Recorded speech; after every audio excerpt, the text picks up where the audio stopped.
So one of your first points, or your first point, was all about establishing truth.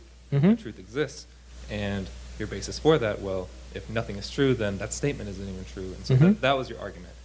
And I understand that argument. I completely agree with that argument. But with our culture today, that argument is just completely irrelevant for whatever reason.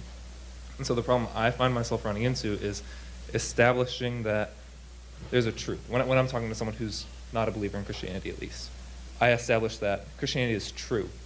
And I establish basically the rest of the points you talked about, that God exists. If God exists, therefore Jesus exists. Therefore, we put our trust in him and follow him. But then if I'm just hit with, well, that's your truth, and my truth is this, and I'm like, well, we already established that truth is truth, and that there can't be two different truths. And I just seem to get in this circular argument, and I just don't know how to fight that. It doesn't seem like enough of an argument to just say there's only one truth in our culture today, and I just don't know if you have any other way to combat that. Well, one thing you can say to them, so you're saying there are two truths? People will say there's just more than one. Okay, there's more than one. Is it true for everybody that there's more than one truth? No. I don't. See, it's a logical contradiction. Right. So if you can't convince them it's a logical contradiction, they might not want to be convinced, right?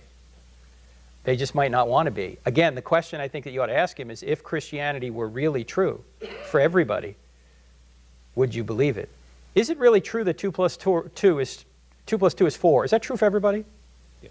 Okay, would they agree with that? Yeah. Okay. Well, truth does exist. And C.S. Lewis famously said, look, if Christianity is true, it's the most important fact in the world. If it's not true, it's irrelevant. One thing it can't be is moderately important, right? Because if it's really true, everybody's eternity is based, everyone's destiny is based on what they do with Jesus. If it's not true, it's irrelevant. It can't be just moderately important. So if they can't understand that what they're uttering there is a logical inconsistency, there's not much else you can do for them, really. You could take their iPhone, Yeah. and they go, hey, that's my iPhone. You just go, hey, that's your truth.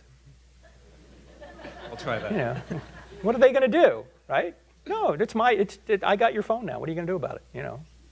So all you can do is just reason with them, and if they're not open to reason, just pray. Thank you. All right, thank you.